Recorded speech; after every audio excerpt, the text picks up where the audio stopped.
Take a look at what's making headlines in Australia's newspapers and online this morning, shall we? Let's start here. The 9 papers are leading with poll results, which found 62% of Australians want the government to cut migration, which has actually surged since the end of the pandemic. The Guardian reports on how the tax office's efforts to automate debt collection has caused unnecessary distress to recipients, suggesting policymakers haven't learned important lessons from the robo-debt debacle. The Australian this morning leads with Energy Minister Chris Bowen's comments at the COP28 climate summit, calling for a transition away from oil and saying the world is on a dangerous course. And the Sydney Morning Herald looks into the massive growth of the annual UN Climate Change Conference, with around 100,000 people registered, raising questions about whether the purpose of the talks is being diluted.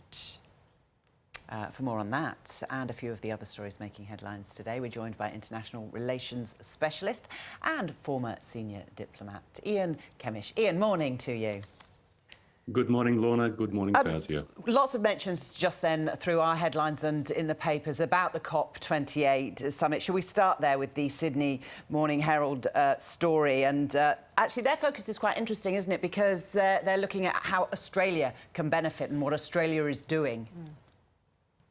Yeah, look, that's right. And there is absolutely no doubt that Australia is an important participant in this exercise, and there's absolutely no doubt that Australia stands to benefit but can also contribute significantly to the global effort. And, you know, this is an important cause. But this article also reflects on the extraordinary global festival, if I can call it that the annual UN climate change negotiations have become. We're talking about 100,000 delegates at the current Conference of the Parties in Dubai. And the article tells the story of one of the parties that's taken place, hosted by Australia's Andrew Forrest. Apparently, it's one of hundreds, if not thousands, of parties that have been taking place across Dubai over the course of the last few days. Now, there is a perception issue here that sits alongside the undoubted importance of the exercise. There's the obvious point about the carbon expended for everyone to get there, and that's been a particular point of focus in the United Kingdom, where both the King and the Prime Minister and ministers have all taken private jets to get there. But look, as a former diplomat, I have to question too the effectiveness of the size of these delegations. Important for there to be a broad base of participation. I've always found that delegations become less effective the bigger they get, to be quite honest. So I'm not so sure about sending people. Ian, you sort of wonder, if you're inviting far more people to the party, then are you having discussions about how to resolve or solve climate change, or are you having clientele networking talks? I think there's no doubt that these exercises are both of those things, and that, I think the worry in this case is that the balance is shifting towards the latter and not the former, because in the end, what the global community expects is that the international community will come together to resolve what is a genuine pressing issue for all of us. And look, we've had the news overnight too that finally the question of who will host this exercise next has been resolved. Azerbaijan in the Caucasus will host it. Interesting, another fossil fuel dependent country taking over from the UAE.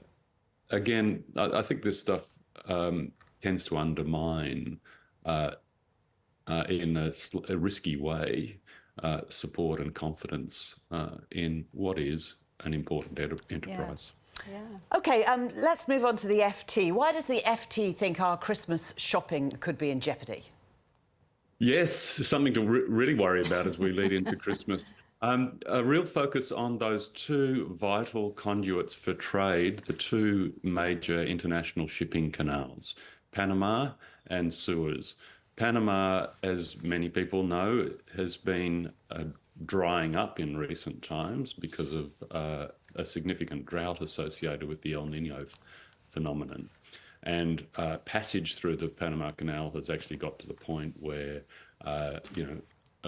the number of vessels allowed to go through has shrunk to the point of it almost becoming an ineffective channel for international trade. Meanwhile, on the other side of the world, you have the Suez under serious risk resulting from the other human-induced problem of conflict in the Middle East, with concerns about Yemeni-based rebels attacking global shipping that's passing through that canal. So we're increasingly dependent on Suez. The experts say that if people divert from Panama, so if we're talking about, for example, trade between New York and Shanghai, if ships divert and don't take the Panama route, take the Suez route instead, that adds 5 days. And if Suez closes up, that adds another 6 days to the journey. Now, we in Australia may be better off than some. Our biggest trading partners are within our broad region. There are no channels or canals to be negotiated in order to get to us. But look, a disruption to global trade has effects on all of us, and it could well mean that Christmas present is late. Sorry. Exactly. Lots of angry families, lots of angry children. I finished my shopping. Have you? Well, good for you. Ian, let's move on to this third topic, this time from the Sydney Morning Herald again, and allegations that China is yet again flexing its muscles in disputed waters, this time allegations from the Philippines.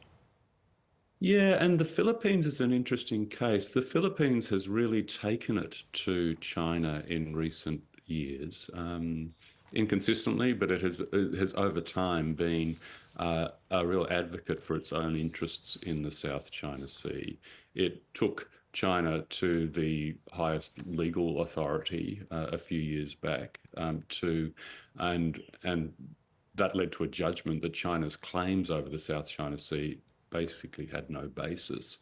In this case, you have a fisheries bureau vessel seeking to deliver groceries and petrol to Philippine fishermen near the Scarborough Shoal, which is within Philippines' exclusive economic zone but controlled by China, being attacked by Chinese Coast Guard vessels with water cannon and with sonar blasting. Now, we had our own experience, Australia, of sonar blasting with our Royal Australian Navy divers, being injured in relatively recent times.